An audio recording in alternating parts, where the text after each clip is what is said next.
F T is equal to, ये आपको निकालना है where f T is equal to 0 t और ये आपका आया 0, ठीक है। तो ये किस तरह से हम कैलकुलेट करें, यहाँ पर 0 फंक्शन का है, टी की वैल्यू कितना है 0 और 1 के बीच में, यहाँ देखिए 0 और 1 के बीच में इसके फंक्शन की वैल्यू कितनी है 0 है, 1 और 2 के बीच में टी की वैल्यू कितनी है टी, तो 1 और 2 इसको हम सपोज कर देते हैं, यहाँ पर लिख देते हैं 2, ये 2 है, ये आपका 1 है, 1 और 2 के बीच में फंक्शन की वैल्यू कितनी है आपकी टी, और 2 से ज़्यादा जब फंक्शन है तो उसकी वैल्यू कितनी है आपकी 0, तो फिर से 2 से ज़्यादा गया तो फंक्शन कितना हो गया आपका 0। ये फंक्शन आपका कैसा है, ये फंक्शन है आपका वैसे डिसकंटिन्यूअस फंक्शन है, लेकिन वैसे क्या आ रहा है आपका पीस वाइज कंटिन्यूअस फंक्शन आ रहा है, ठीक है। और साथ में इस फंक्शन को जो है डिफाइन नहीं किया हुआ है, 0, 1 और 2 पर भी डिफाइन नहीं किया गया है, ठीक है। तो आपको ये पता चल रहा है कि फंक्शन हमारा सेक्शनली कंटिन्यूअस हो सकता है इस वाले क्वेश्चन से। दूसरा क्या हमें पता चल रहा है कि फंक्शन जो है कुछ पॉइंट्स पर अगर डिफाइंड नहीं है तब भी हम लाप्लास ट्रांसफॉर्म कैलकुलेट कर सकते हैं।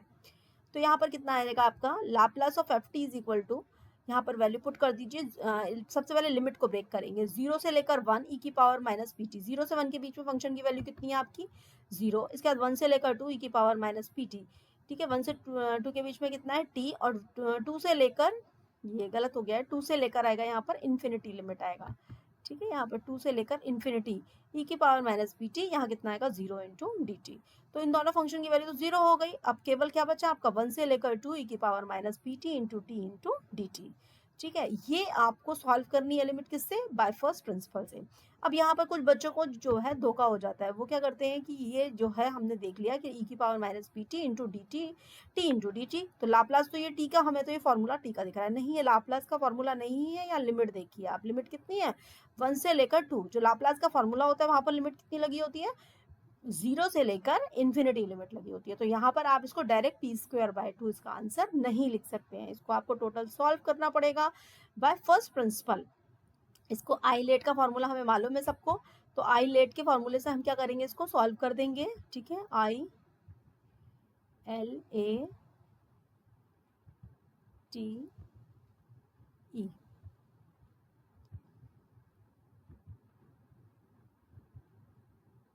ठीक है। तो इसमें एल्जेब्रिक फंक्शन जहाँ पहले आ गया उसको हम फर्स्ट मानेंगे, और इसके बाद यहाँ पर ई की पावर माइनस पी टी, इसको क्या मानेंगे हम सेकेंड फंक्शन मानेंगे, ठीक है। तो यहाँ पर इसको हमने बाय फर्स्ट प्रिंसिपल सॉल्व कर दिया, सॉल्व करने के बाद ये हमारा क्या आया, यू गॉट दिस आंसर, ठीक है। चलिए, तो ये क्वेश्चन आपका हो गया, ठीक है। नेक्स्ट क्वेश्चन आता है आपका f T is equal to, रुक जाओ,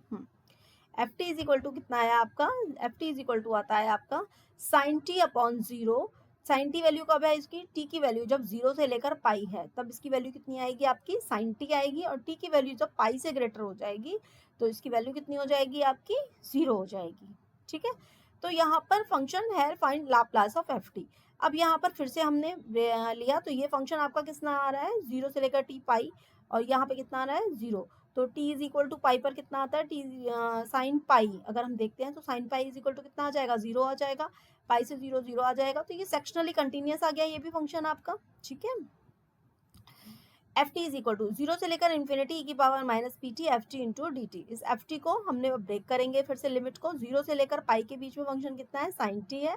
और पाई से लेकर इन्फिनिटी में कितना है फंक्शन 0 है। अब यहाँ पर जो है ये ध्यान से देखिए, ये हम साइन टी का लाप्लास नहीं है, क्यों नहीं है, क्योंकि इसकी लिमिट यहाँ देखिए 0 से लेकर पाई है, वहां पर जो आप लिमिट यूज करते हैं वो क्या यूज करते हैं 0 से लेकर इन्फिनिटी यूज करते हैं, ठीक है। तो इसको भी by first principle I let से लगाएंगे, तो I let exponential function last में आएगा,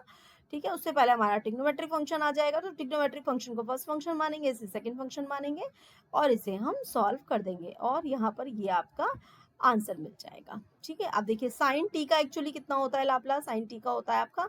a upon A square plus P square, यहाँ a की जगह कितना है 1, तो 1 अपॉन 1 प्लस पी स्क्वायर तो आएगा ही आएगा, लेकिन इस पे e की पावर माइनस की पी पाई क्यों आ रहा है, क्योंकि यहाँ पर लिमिट जो है यहाँ देखिए इतनी है, ठीक है, तब ये आपका सॉल्यूशन आएगा, ठीक है। चलिए, नेक्स्ट आता है आपका ये जो हम ऊपर बात कर रहे थे एक्सपोनेंशियल ऑर्डर पे, फिर से आ जाते हैं, क्वेश्चन फिर बाद में दे दिया है, show that T square is of exponential order 3,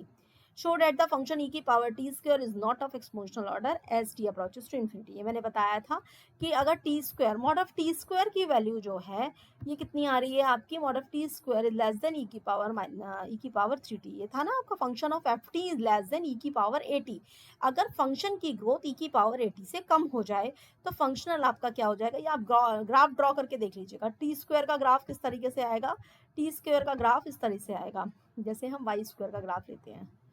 ठीक है। और ई की पावर 3t का ग्राफ कितना हो जाएगा, ई की पावर 3t का जब हम ग्राफ इस तरह से लेंगे ये आ जाएगा। तो टी स्क्वायर का ग्राफ जो है वो इस तरह से ऊपर निकल जाएगा और ई की पावर 3t का ग्राफ इस तरह से जाएगा। तो ये जो फंक्शन है ई की पावर 3t से आपका ई की पावर 3t जो है वो फास्टर ग्रो करेगा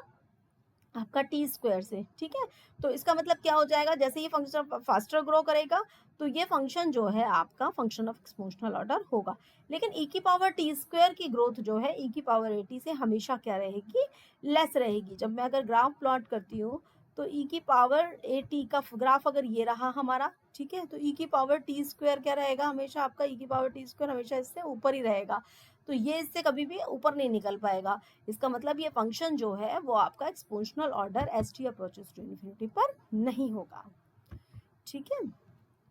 चलिए अब नेक्स्ट है आपकी थ्योरम से स्टार्ट हो रही है तो उसको अब हम नेक्स्ट वीडियो में कवर करते हैं।